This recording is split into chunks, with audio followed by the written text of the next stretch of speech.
Okie dokie. Cool. So today in Codes Talks then, what we're going to talk about is delivering effectiveness in a downturn. And on some of the things that we've kind of got to cover off, obviously, before we get going into the stuff that we're going to be discussing is just some housekeeping. So if you are on Teams and you've got any questions, do feel free to post them in the chat and we'll get to them as we get to the Q&A section. And also, if you can just be on mute in the background, I think the great example is Yayan. You've got lots of background going on. So if you can just mute to make sure that we're all okay, then that's really good. So as we can just crack through some of the questions, but feel free to raise a hand as well if you've got any questions. And yeah, if you want to put your camera on, by all means, we'd love to see your faces. So who we've got today, I'm Jess. I'm head of UX here at Code, which means all things user research. I help out with, make sure that our clients are doing the right kind of research at the right time, and that's then influencing the solution decisions that we do as part of the work that we get up to. So over to you, Mark. Who are you? Yes, Mark Gregory. I'm the CEO and founder of Equity Supermarket. So yeah, an ex-advisor. So I kind of come from the grassroots of the industry through to setting up a business just to create a living, and ended up with the business that I've got now, which wasn't in my plans, but loved every minute of it, and yeah, I love what we do basically. So yeah, that's me. Brilliant. Over to you, Waz. Yeah, hi Jess, hi everyone. So I'm Waz, I'm Chief Digital Officer at OMP Group, 25 years sort of history in working across digital businesses, across consumer goods, travel, grocery, and most recently joined OMP, which is in property and legal services. So my role really looks after the brand marketing, customer experience and data strategy for the group, and very aligned with the CTO in regards to how digital spans into our tech strategy as well. Brilliant. So I suppose the topic that we're here to talk about is obviously how we deliver effectiveness in a downturn. And the world as we see it right now is that it's pretty much on fire. There's lots of uncertainty going on for many, many different reasons. And that just makes it really hard for obviously the two businesses like yourselves and many others to just make decisions and know where to go and what to do next based on the world. So just having a bit of a look at that, you know, the global world is on a downturn. We can see lots of investments not going everywhere that we want them to, and kind of seeing a huge impact of that. We've got a cost of living crisis that's going on within our consumers' lives. So how do they even start to think about us? You know, we've got the energy crisis where people are really struggling to choose between heating and almost like their whole lifestyle and everything else. And it's really changing the way that consumers are making decisions. Then we have a huge kind of change around leadership that's constantly going on. How many PMs have we had in the last few months? Like, it's completely throwing everything off course. Then you've got the war, like what is another thing for people to kind of consider in their world. And then you've got climate change, which is forever going on in the background as well. So not only do people have uncertainty about using products and services, but actually the world's kind of in a mess right now, which makes it really, really hard for consumers to know where to focus and what to think about. So one of the things that we try and do at Code is help to build confidence in the decisions that we're making. And that's what I've done working with both of the two people on the panel here today. And that centers around three core principles that we have here at Code. So it's all about making sure that we do the right thing, focusing on outcomes and experience and making sure that consumer engagement is really good. Doing it in the right way, so making sure that we're always kind of focusing on the agility and performance and getting things out as fast as we can so that we can start to learn from that, and then doing it together. So we never believe that working in a silo is the correct way of doing things. It's all about working really closely with our experts and people from different kinds of disciplines to make sure that we deliver the right thing. And all of that, from my perspective, obviously I'm extremely biased being a head of UX, but starts with the challenge of starts with research. So really trying to understand the challenges that we have out there and start all of that from a research perspective. I've got a really good example for you here. So I don't know whether anybody's heard of this before. Sorry, let me just stop that. So I don't know whether anyone's heard of this example before, but this is a piece of research that was done by Sony. And the key message that I kind of want us to take away from here is, even if we're doing research, it's really key that we do the right kind of research. So Sony did a focus group of trying out some different kinds of radios. So they got a really bright yellow one and a black one, trying to make it more enticing in the market of how do we get more sales on our radios that we're actually creating. So in that focus group, what happened was they asked the group's opinion. What do you think? Which radio do you prefer? And everybody obviously said, definitely the yellow one. It's really exciting. That's absolutely the reason that the one that we should go for. That's amazing. Go for that one. And at the end of that research session, what Sony said to the participants was, okay, thank you very much for taking part. You're free to take a radio home. And every single person who was a participant in that research took a black radio home. So when I come down to actually doing the right kind of research, it's not just about listening to what people say, but it's actually about observing their behavior and understanding the different interactions that they have, because that can speak so much louder. So making sure that you're actually observing behavior as well as listening to the kind of perceptions that people have and doing that at the right time. So to combat them kinds of issues that you might see, Code works in a mixed methods approach. So we do lots of qualitative research where we'll speak to a small number of people to try and uncover many things. And then we'll go through a quantitative phase where we actually try and engage with much more people, but validate a small number of them. So how big is that problem? How often is that occurring? Can you see that from data? Is there a solution that we need to measure? That kind of stuff. And that means that we're constantly going through a research and improvement process of what we've kind of termed the triple diamond. Now, I'm sure a lot of you out there have probably heard of the double diamond, but we've kind of focused on adding a third so that we really observe the behaviours and changes of people and focus on that improvement cycle as well. So in design thinking, you focus on the problem space, discovering loads of stuff, then defining what the actual problem is that you're going to fix. Then you start to create multiple solutions, and then you hone in again and start to test some of them solutions. But we've introduced this transformation space just to make sure that we're observing all them different behaviours and how them solutions actually work, and then focusing in again on what to improve continuously. So this can happen in any order. But all this that I've been chatting about is about building confidence and reducing risks, and that's about using insight over opinions. So making sure that we've got something that's backing up those decisions that we're making from an insight perspective, and making sure that we're really confident in that. And just to show you another diagram, this is really quick, but essentially we go through understanding the problem space and the objectives from a business, do some kind of different research methods in that mixed methods approach. Then we go into the solution space from a load of hypotheses, and that could be for your business internally, or it could be a solution outside. And then we kind of observe the way that that's performed and iterate in the transformation space and come full circle back around. So that's essentially our whistle-stop tour on how we approach research. But the main thing is that research never stops. It's all about continuously learning, so that you can which means that you have to do continual research in order to continually improve. And that's going to be me to shut up for a little bit now. So we're going to go on to our Q&A. But that was just kind of a quick intro from my perspective. I'm just looking for our questions. 1 second.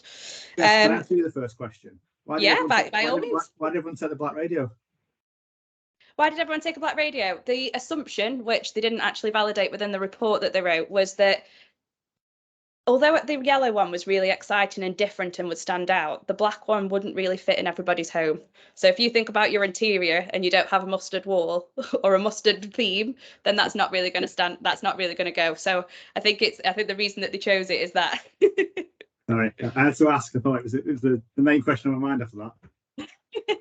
That was it. From an assumptions based, I don't know whether that's actually true, but I would assume that that's why that behaviour occurred. That would have been my assumption as well.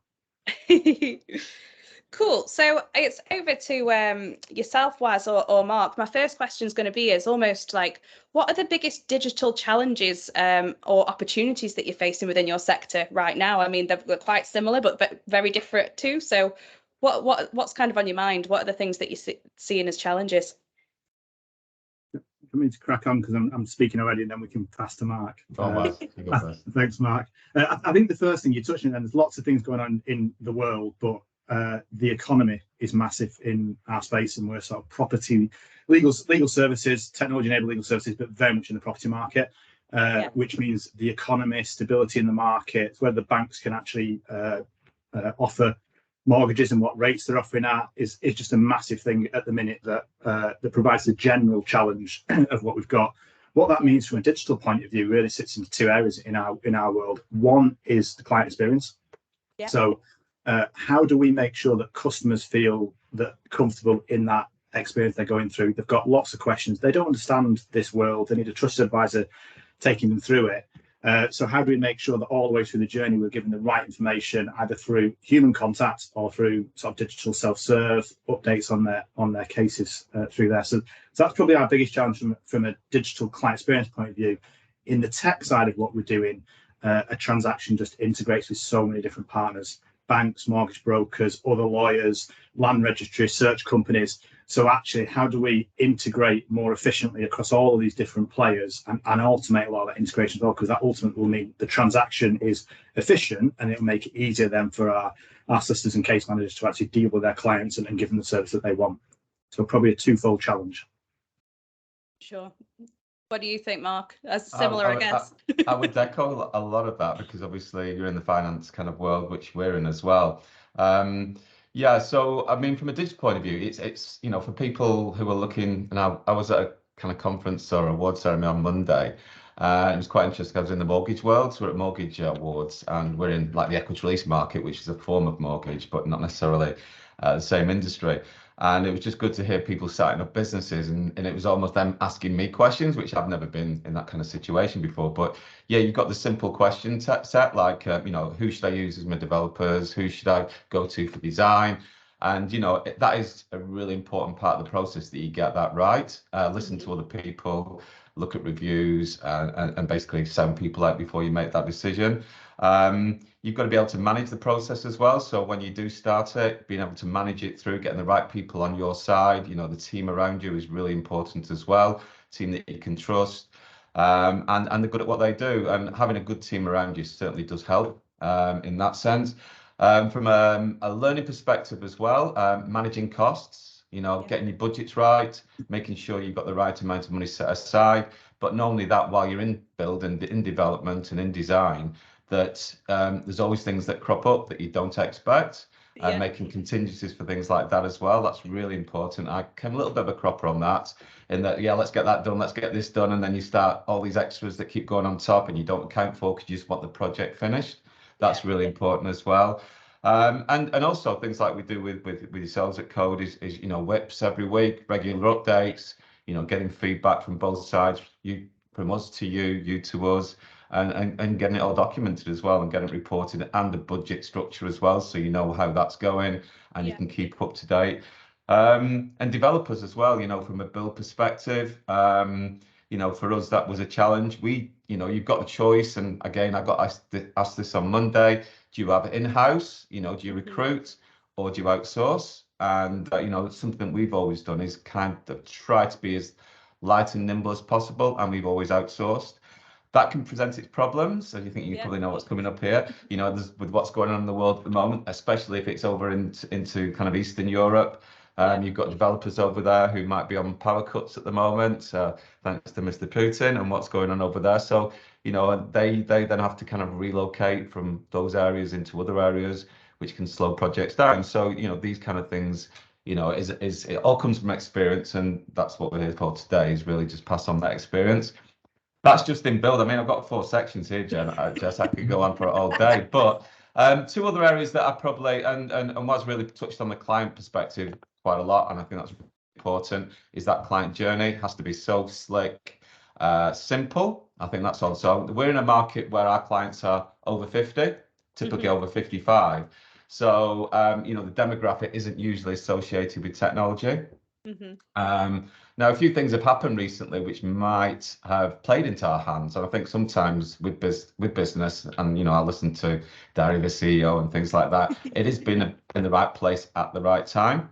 So when COVID hit, we were just making a decision about starting to build a CRM. Do we take an off-the-shelf one like Salesforce, or we build a bespoke one for our industry? And we went for the latter, which I'm really pleased about, which has been 2 or 3 years in the making, but we're not far off launching that now, which 2023 will bring.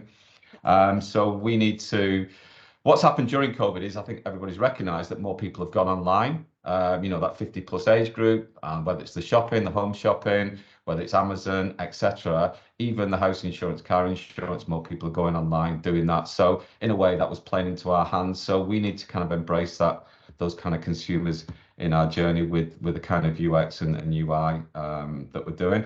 But we've got two extra challenges in our industry, because we've got lenders. Lenders in our industry, and I'm talking about mainstream lenders here, like Aviva. They were the first to do equity release in the last century when I started doing this, in the sense that they've had, what, 20 odd years at doing this, and they still don't have a portal where you can go and get a quote or any kind of information. You know, they'll put it into other areas like GI and insurance, but they've never reinvested. So we're trying to bring them up to speed, because ultimately, like was said, it's all about the client experience. We need to make it as slick as possible. The extra layer that we've got is also regulation. So we are governed by the FCA. We also have a council as well, the Equity Release Council, who set standards. So any technology that we're building has to also meet that criteria that the FCA laid down, and the council. But the good thing is, there's something new coming out, which is called consumer duty. I don't know if you've heard about that at all, but it's all about that consumer journey and making and empowering customers. And the technology that we're kind of launching is opening the kind of curtains on our industry and meeting those consumer guidelines. So I don't know if that answers your question, but I can go on and on forever. But there's lots of things we have to meet, and we are in the right place at the right time, and technology is certainly helping tick a lot of those boxes. For sure. And what do you think, Waz? Is there anything that kind of mirrors the stuff that you've got going on, from almost like, because you've got lenders also to deal with and that kind of stuff? Yeah, no, definitely. I think all that third-party integration lenders.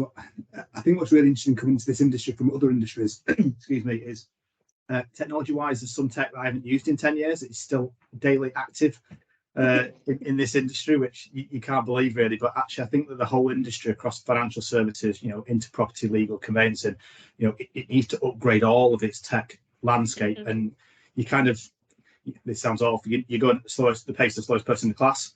Yeah. You can only get so many people up there at a certain pace. And I think we're really keen to move really quickly with some of the things that we're doing, but we can be held back sometimes and have to have multiple solutions in place to deal with, not just the people that are aligned with us, but the people that might not be, but we're still really key relationships to us.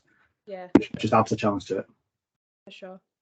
No, that's really cool. And then Mark, you were saying just about, COVID meant that more people moved online. What kind of trends do you think could come in 2023? Like, what do you see coming down the line that might change again the way that people behave? From our perspective, you mean, or as a whole? From yours, or if there's anything general, that's absolutely fine. Yeah, so and again, we're in this kind of same field as was here, that we liaise with solicitors, because part of the equity release process, it's like the same as a mortgage process.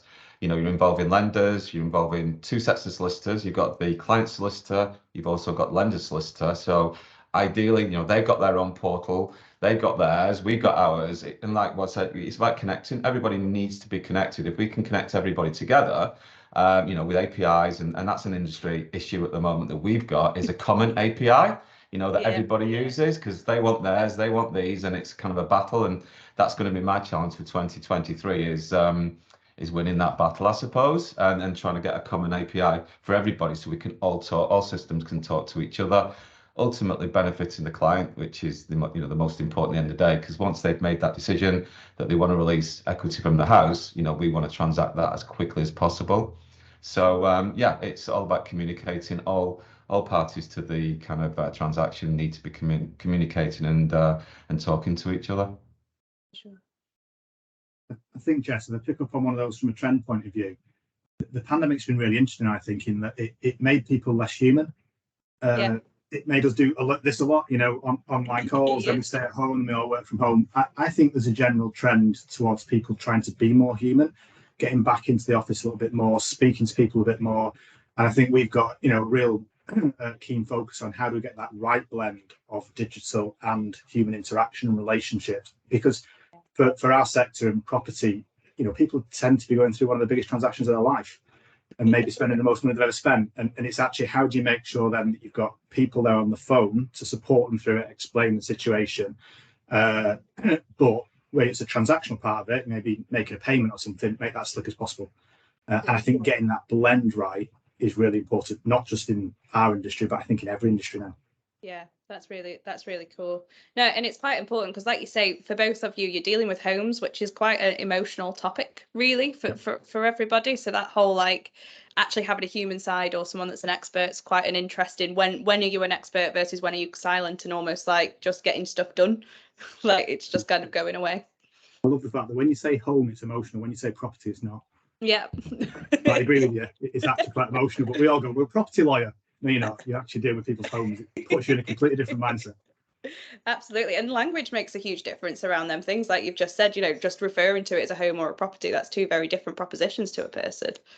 That's really cool. So just thinking about them things that you've got coming up then, like how are you going to approach the almost like that human trend or the API problem that you've got there, Mark? Like what are the things that you've got in place for that over the next year?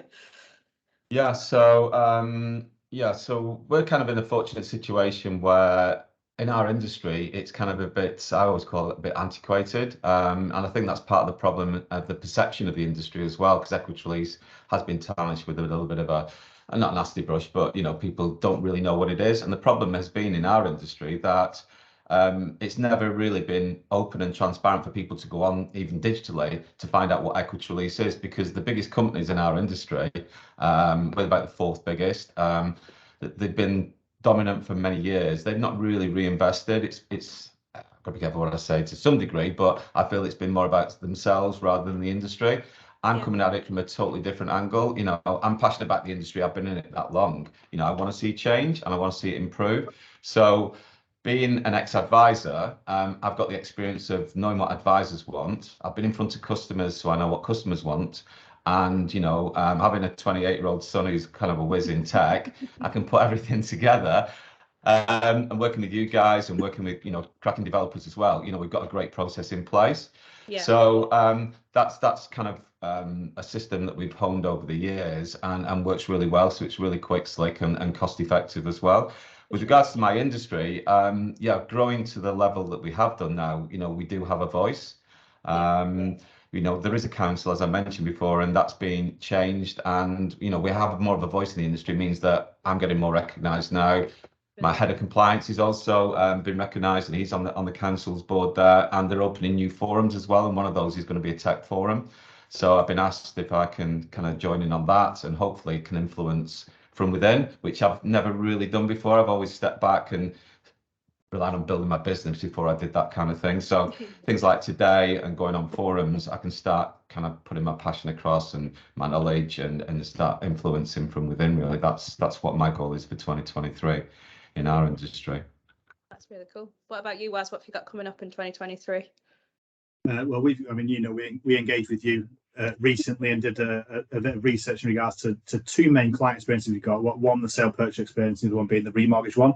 Yeah. From a business point of view, we're using that as kind of our building block to almost transform part of the business and how we operate, and actually aligning all of what we do behind those two client experiences. Yeah. So the data that we gather, the customer experience that we measure, how do we get feedback loops into that client experience at every stage of it? So we've always collected customer satisfaction scores, NPS, Trustpilot, but there's never been a systematic way of gathering that data, gathering the insight from the comments that people make and feeding it back into how we improve things.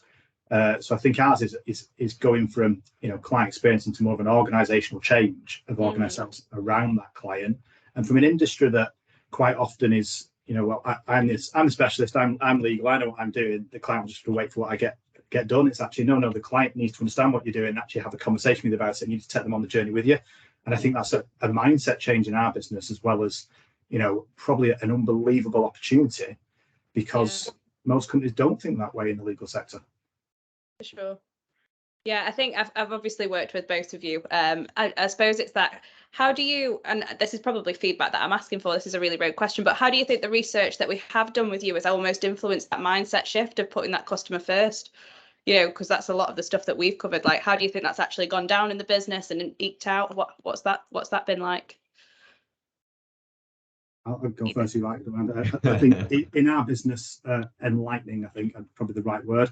I don't think people have thought this way, and they may have even thought they're very client-centric. And a lot of our case managers and solicitors really are. They think about the client. When you put it into more of a framework where you can look at it, and I'm very visual myself, so looking at actual customer journeys, looking at the bits where it doesn't quite work. We did quite a lot of work on what people might know as persona development. We actually ended up with identifying mindsets. Yeah. Straight away, people could look at 3 mindsets that we identified and completely identify the customer with them and go, oh, I know that customer, I know who's got that mindset, I know who's got that one.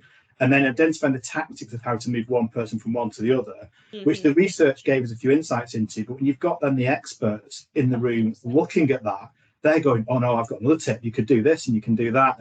And you just see this whole sort of passion and excitement behind organising the business around that insight, which these individuals do know, but it's never been played back to them. And when it plays back to them, it gives them the opportunity and sort of the springboard to feed into it more. So for us, it's been the start of a momentum change in regards to how are people thinking, how they're talking, how they're working together and collaborating about that client experience, where we may have previously had a more siloed approach to each person doing their own job. Sure. So you can probably tell from my tone, very excited. Thank you. It's gone down really well. I think from our perspective as well, Jess, I think when we first came to you as well, we had kind of our own perceptions of what customers wanted. And I think that's sometimes a dangerous thing to do, that you think you know what customers want. And it's only when you start doing things like user testing and breaking things down, breaking pages down on your website, testing them and putting them in front of customers and seeing what they say, that you do get the true story. And then you can start obviously testing that, cross testing it, split testing it, whatever you want to do, and fine tuning, and then checking your MI and your results as a consequence. So for us, that was the big learn, early days coming to you guys. Yeah, no, it's been really fun. So just so you know, we've done a lot more in the validation space really with you over the last couple of years, haven't we, Mark? Because it's been almost creating new bits of tech around the business, and it's just been absolutely fascinating. We think this will work, and then we go take it into a test with either some of your advisors because it's an internal tool, or so customers, and it's like, oh no, that did not work at all. That was absolutely wrong. But it's great because that's that kind of point of, if you're continually learning, you can see that early on and not spend all the money in development or whatever.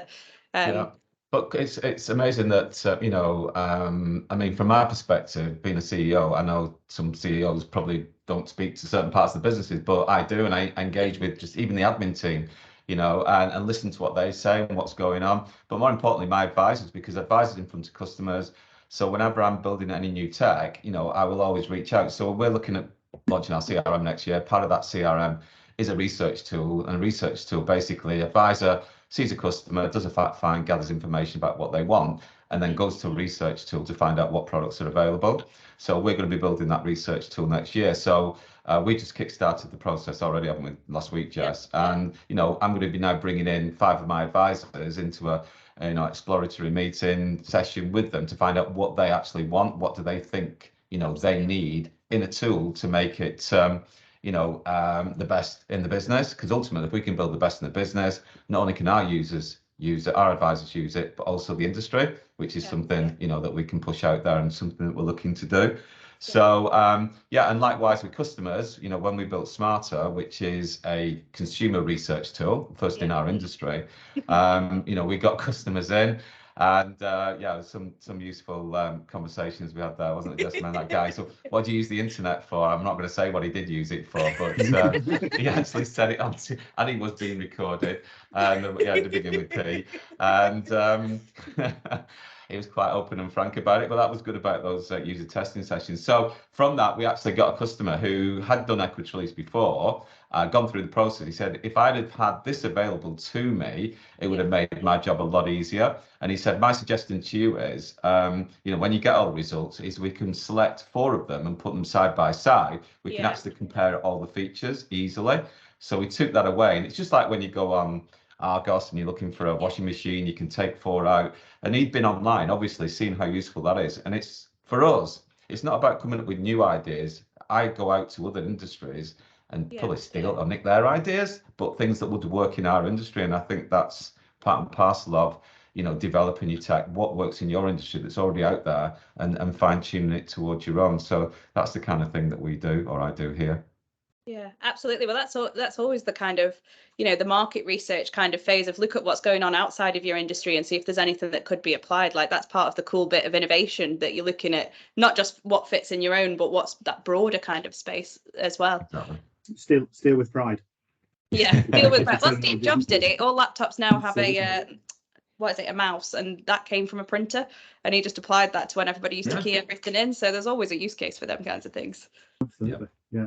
Just picking up on one point Mark said, then I think is really key is perception and actually what you think people are going to say versus what they do say. And we had a great example in some of our research with regards to a bit in what we would call the process. It was all to do with money transfer and improving funds, but we just had it as a process step, which again is a real non-emotive transactional word, isn't it? That's a process we have to do.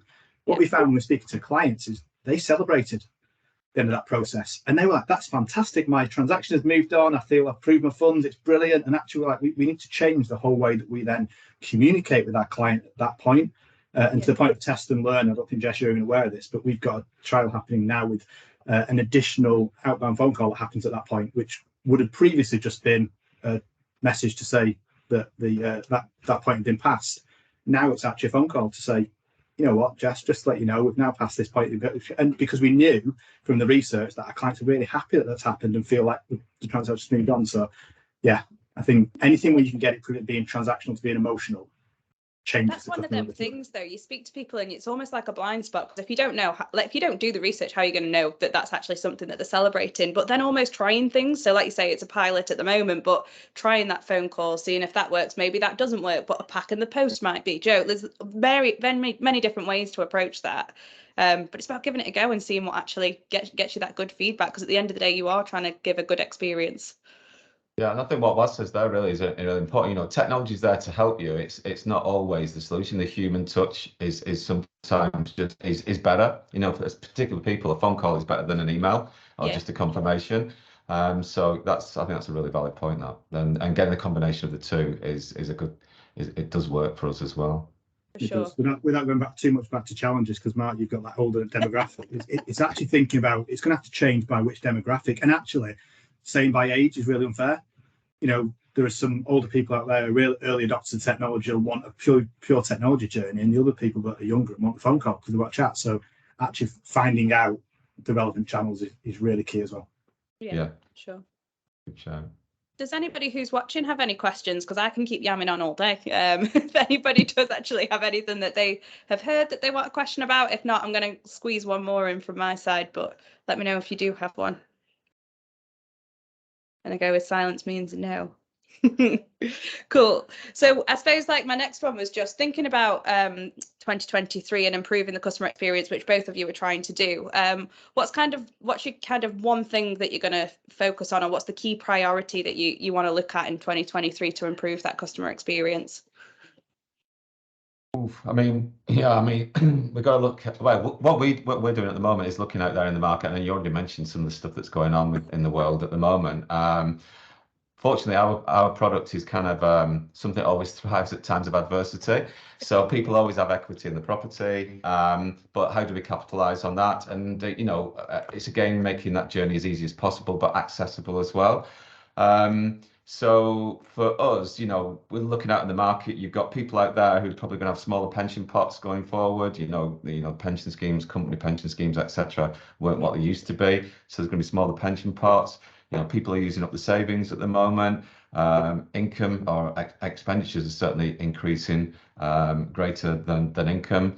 So for us, it's all about identifying those kind of opportunities and how we can help customers get over the line and give them good advice as to what the best way of doing that is. So that's really important for us at the end of the day. But I think it's also about how we position ourselves in the market. So with financial advisors, you can either be tied to one company, you can have a panel of 4 lenders that you want to use, or you can whole of market. And we've kind of differentiated ourselves from the rest of the market in the sense that we want to remain whole of market so we can deal with every lender. Because I think with a choice of over 600 products, which there is in our market, finding the right one is really important, and not just restricting yourself to a couple of lenders. So that for us, the combination of what people are going through, giving them choice, allowing them to, as one of my advisors says, touch and feel the merchandise, which is almost seeing what's available through comparison tables and using calculators and our new Smarter tool. That's kind of what we're looking to kind of help with customers next year and improve on as well. So it's going to be a tough year for customers, but we're going to try and make it as easy as possible for them to get through it, and then hopefully 2024 and beyond, things will start improving. But next year is going to be a tough year. Yeah, it really is. What are you thinking about, Waz? As normal, I've got 2, not 1, Jess, but that's fine. Go for it. Fine. I think the first one I'm going to call it communication with education, but I think communication is massive for us. But actually, it's the right content or communication channel at the right time with the right level of education to help people through it. And Mark touched on it then. It's difficult. You have people, lots going in the market. They're understanding their rates, what's happening, how it's going to affect a transaction that's in flight. If rates are changing, we have to give that advice with a trusted advisor. So I think from a client experience point of view, it is what do we communicate when in the journey, through what channel, with what kind of content, and making sure we get that right to help our clients through it. So that's probably one of our biggest ones. The second one we've got is more around our operating model and how do we start to align this kind of thinking across everything we do. So, we talk about our client for remortgage and sale and purchase being our two most important clients, but then we've got our customers who are our lenders, introducers, really important to us. So what's the customer experience we give to them? What's the experience we give to our colleagues that are in the business? So what's the colleague experience map look like, and how do we look after them? What is it for our candidates, people that are looking to recruit and join us at, I try and make them all begin with C, which is really difficult, but in some cases, but, where does this CX type of format and mentality apply across the whole business? Yeah. And I think it becomes really powerful then when you're thinking of everybody as a customer and applying this across everything you do. For sure. I think I'm not going to ask you any more questions, but I want to thank you so much for just coming and chatting to me for a little bit of time. But I think it's just come across so much that actually both of you, similar industry but slightly different, have got that customer kind of empathy and focus at the heart of every kind of thing that you're doing. And I think that's really important. So thank you for sharing your experiences, especially of working with me, with everybody who's come and joined as well. And thank you for giving up your time. And thank you everybody for joining. Thanks, Jess. Thank you all.